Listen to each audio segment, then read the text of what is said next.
یہ ایک ارطغرل ایک ترک قبیلے میں سے تھا اور ایک ترک سردار کا نام تھا. اصل میں کیا تھا یہ، اس کی حقیقت میں آپ کو بتا دوں، شاید 5-10 منٹ میں آپ سمجھ لیں گے.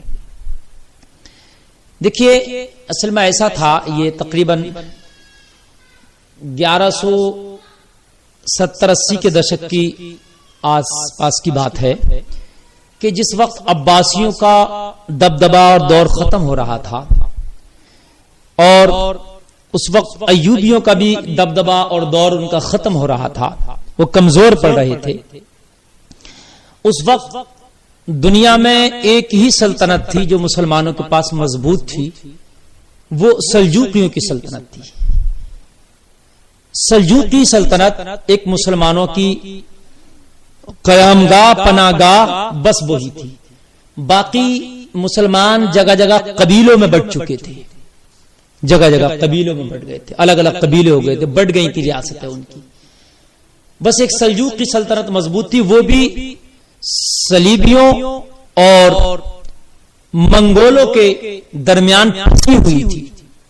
یعنی صلیبیوں اور منگولوں کے نشانے پر تھی سلجوقی سلطنت بھی، جس کا سلطان علاؤالدین، جس کا سلجوقی سلطنت کا روح روا بچا ہوا تھا، لے دے کے ایک سلطنت بچی تھی. اس وقت مسلمان اپنی تنزلی کی طرف جا رہے تھے، یعنی سلطنتیں ٹوٹ گئی تھی، قبیلوں میں بٹ گئے تھے. تو ترکی میں آج وہ علاقہ ترکی میں ہے، اس وقت ایک قبیلہ تھا ترکوں کا. اصل میں ترک اس ایک خطے کے لوگ جو بستے تھے ادھر، وہ سب لوگ اپنے آپ کو ترک کہلاتے تھے.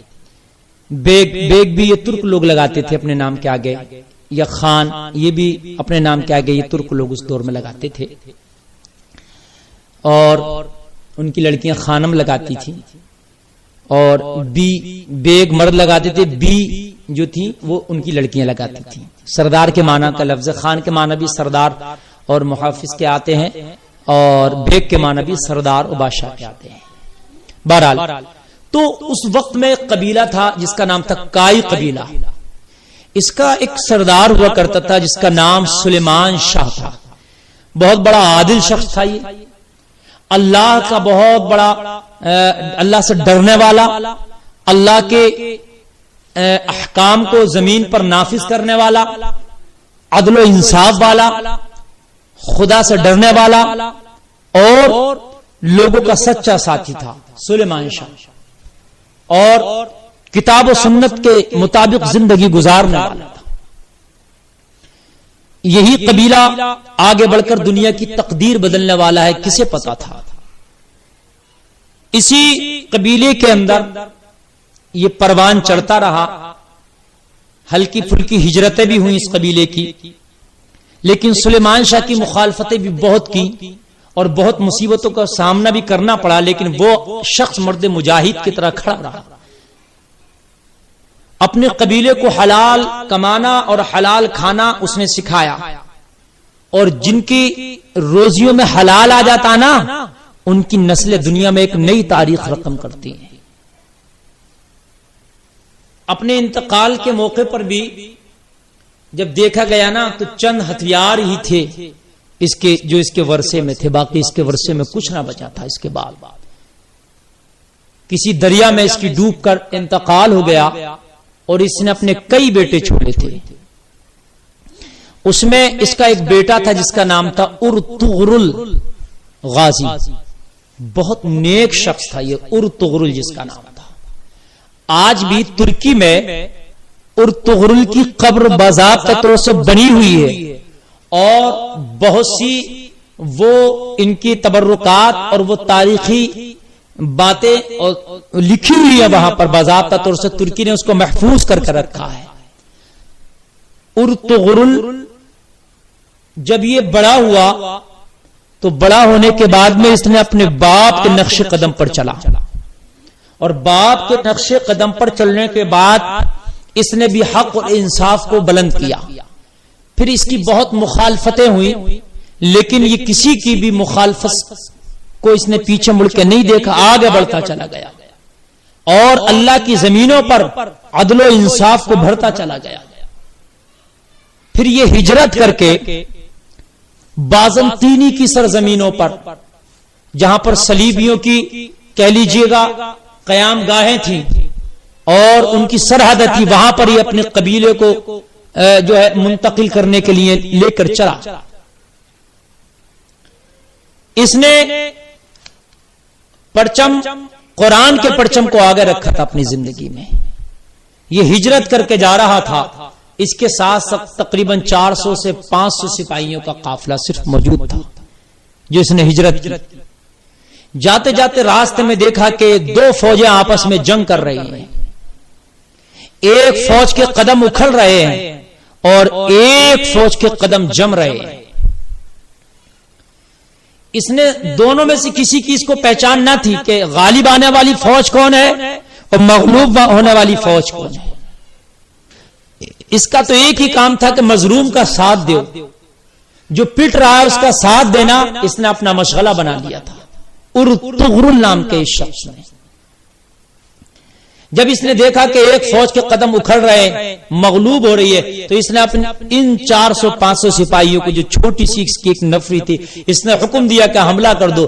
یہ کئی لوگ لڑنے میں بڑے ماہر تھے، یہ مہارت تامہ رکھتے تھے، اپنے سے 10 گنا لوگوں پہ زیادہ اپنے سے 10 گنا زیادہ لوگوں پر فتح حاصل کرنے کا ان کو ایک مہارت تامہ حاصل تھی. ان سے ہمیشہ 10 گنا زیادہ ہوئے ان پر یہ فتح پا جاتے تھے. جب بے جگری کے ساتھ یہ لڑے اور یہ اپنی انہوں نے بہادری اور جوابردی کا مظاہرہ کیا، تو جس قوم کے قدم اکھڑ رہے تو اس کے جمنے لگے اور جس کے قدم جم رہے تو اس کو اکھڑنے لگے. جنگ کا نقشہ بدل گیا، پاشا پلٹ گیا اور آخرکار جو ہار رہی تھی اس کو فتح حاصل ہو گئی اس فوج کو، اور جو جیت رہی تھی اس کو اس کے حصے میں ہار آ گئی. جب پتا چلا تو پتا یہ لگا کہ جو فوج جس کی مدد اس ارطغرل نے کی اپنے 400-500 گھڑ سواروں کے ساتھ، وہ سلجوقی سلطنت کی فوج، سلطان علاء الدین کی فوج تھی جو ہار رہی تھی، جس کے قدم اکھڑ رہے تھے، اور جو جیت رہی تھی وہ منگولوں کی فوج تھی. جب سلطان کی فوج کا اس نے مدد کی اور سلطان کی فوج کے قدم جمے، وہ جیتی، تو سلطان کے سامنے اور اس کی بارگاہ میں ارطغرل کی قدر بہت بڑھ گئی. پھر تو اس نے قلعوں پہ قلعے فتح کرنا شروع کر دیے.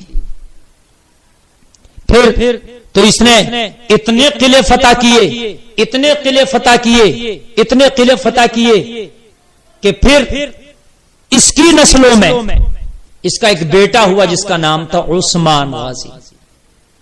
اس عثمان نے پھر اپنے بابا کے مشن کو آگے بڑھایا اور آگے بڑھاتے بڑھاتے 3 بر اعظموں پر اسلامی حکومت کا پرچم لہرا گیا، اور اس اسلامی حکومت کو نام دیا سلطنت عثمانیہ. خلافت عثمانیہ بھی اسی کو کہا جاتا ہے. یعنی یہ جو ارطغرل کا بیٹا عثمان غازی تھا، اس کے نام پر نام پڑا سلطنت عثمانیہ یا خلافت عثمانیہ. یہ تقریباً 1923 تک چلتی رہی، یعنی تقریباً 650 سال تک یہ دنیا میں مضبوطی کے ساتھ خلافت عثمانیہ قائم رہی. انہوں نے ہر محاذ پر قائم کیا، اللہ کی زمینوں کو انہوں نے عدل و انصاف سے بھر دیا، انہوں نے اللہ کی زمینوں کو قرآن کے پیغام اور احکامات سے بھر دیا. اللہ اکبر. اور آج بھی مصر کے میوزیم میں جا کر کے دیکھو، وہ کلہاڑا ایک شخص تھا جس کا نام تھا ارطغد غازی، جو اس کے ساتھ لڑتا تھا، ارطغرل کے ساتھ جو لڑا، وہ تقریباً 125 سال کی انہوں نے عمر پائی. بہت نیک تھے بھی، بہت نیک، ولی صفت شخص، بہت بہادر ترکوں میں ان کا شمار ہوتا. ہمیشہ کلہاڑے سے لڑتے تھے. آج بھی ترکی کے میوزیم میں وہ کلہاڑا ان کا موجود ہے، اور اس پر کائی کی مہر لگی ہوئی ہے. کائی کی مہر، وہ آئی پھر وائی پھر آئی، اس طریقے سے ڈبل آئی بیچ میں وائی، اس طریقے سے ان کی ایک مہر، نشان اور شناخت ہے ان کے قبیلے. تو یہ ارطغرل غازی کا جو سپاہی تھا، ارطغرل غازی جو کلہاڑے سے لڑتا تھا، یہ سلیمان شاہ کے ساتھ بھی لڑا، ارطغرل غازی کے ساتھ بھی لڑا۔ ارطغرل غازی نے تقریباً 90 سال کی عمر پائی، 90 سال تک لڑتا رہا۔ اور یہ جو ارطغرل غازی کا سپاہی تھا، ارطغرل غازی جس کو جو ہے تاریخوں میں نور گل کے نام سے بھی یاد کیا گیا، تو یہ 125 عثمان غازی کے ساتھ بھی یہ لڑا۔ اللہ اکبر۔ اور پھر انہی کی نسلوں میں آگے بڑھ کر ایک شخص پیدا ہوا اسی ارطغرل غازی کی نسلوں میں، جس کا نام تھا محمد خان ثانی، جس نے قسطنطنیہ کو فتح کیا تھا۔ قسطنطنیہ کو فتح کرنے والا بھی اسی ارطغرل کی نسل میں تھا، جس کے بارے میں اللہ کے رسول نے فرمایا تھا جو قسطنطنیہ جو جماعت فتح کرے گی بے حساب و کتاب کی جنت میں جائے گی۔ ان لوگوں نے اپنی پرمپراؤں کو اور انہوں نے اپنی تاریخ کو، انہوں نے اپنے مذہب کو مضبوطی کے ساتھ پکڑا، تو اللہ نے ایسی ان کو کامیابی دی، ایسی کامیابی دی کہ 3 بر اعظموں پر ان کی حکومت تھی، سلطنت عثمانیہ چلتی تھی، یورپ، ایشیا اور افریقہ۔ جب 1923 کے بعد اس پہ بین لگا اور جب یہ ٹوٹی تو اس سے ٹوٹ کر 40 ملک نکلے۔ حجاز مقدس پر بھی انہی کی حکومت تھی، حرمین شریفین کی میزبانی بھی یہی کرتے تھے، اور بڑے مؤدب لوگ تھے۔ یہ ٹناٹن سنی لوگ تھے، کٹر سنی لوگ، نبی کے سچے عاشق۔ آج بھی خانہ کعبہ کے غلاف کو پکڑ کر رو رو کے دعائیں کرتے ہیں، مولا وہ میزبانی ہمیں پھر عطا کر دے جو 1923 تک ہمارے ہاتھوں میں تھی، ہم سے کیا خطا ہو گئی کہ وہ میزبانی تو نے ہم سے واپس لے لی، مولا وہ میزبانی ایک بار سے پھر ہمیں عطا کر دے۔ آج بھی ترکی کے لوگ آتے ہیں، ان کے جتھے غلاف کعبہ کو پکڑ پکڑ کے دعائیں کرتے ہیں، رو رو کے دعائیں کرتے ہیں، یا اللہ آج پھر ہمیں حرمین شریفین کی میزبانی عطا کر دے۔ اسی لیے سعودیہ کے ان کے خلاف ہے آج یہ سعودیہ کے شیخ اور یہ متوع، یہ خلاف ہیں اس لیے کہ یہ پکے عاشق رسول تھے۔ ارے اب تک مدینہ شریف سے ترکی کو ٹرین کی پٹری باضابطہ طور سے بچھی ہوئی ابھی تک موجود ہے، وہ ٹرین چلتی تھی، اس کے انجن پہ لکھا ہوا تھا الصلاۃ والسلام علیک یا رسول اللہ۔ جب نبی کریم صلی اللہ علیہ وسلم کا نام آتا ہے تو اپنے سینے پہ محبت سے ہاتھ رکھ لیتے ہیں ادب کے لیے۔ اللہ میں تو دعا کرتا ہوں ایسے عشاق رسول کے ہاتھوں میں پھر میرا مولا حرمین شریفین کی پھر میزبانی عطا کر دے انہیں، تاکہ یہ لوگوں کے دلوں سے نبی کا عشق چھیننے کی کوشش نہ کریں، پھر جو وہاں کے میزبان ہوں وہ لوگوں کے دلوں میں نبی کا عشق بھرنے کی کوشش کریں۔ اس کا نام بھی حجاز مقدس تھا، لیکن آج اس کو سعودی عربیہ کہا جاتا ہے، اس لیے کہ آل سعود کے نام پر اس کو رکھا گیا۔ اللہ اکبر۔ یہ ان کی ایک مختصر سی تاریخ ہے، پھر وہ بین لگا دیا گیا اور آخر میں اس کو جو ہے توڑ دیا گیا، اور 1923 کے بعد ختم ہو گئی، تقریباً 650 سال۔ یہ ارطغرل غازی نے جو درخت لگایا تھا اور اس نے خواب دیکھا تھا، اور اس کے پیر و مرشد ابن العربی نے اس خواب کی تعبیر بتائی تھی کہ میں نے بہت بڑا سا درخت دیکھا ہے، اس درخت نے دنیا کو گھیر لیا ہے، تو کہا تھا اس کی تعبیر یہ ہے تیری سلطنت پوری دنیا کو گھیر لے گی، اور تو اللہ کی زمینوں پر اللہ کا نظام قائم کرے گا، اللہ کا عدل و انصاف قائم کرے گا۔ یہ معاملہ ہے۔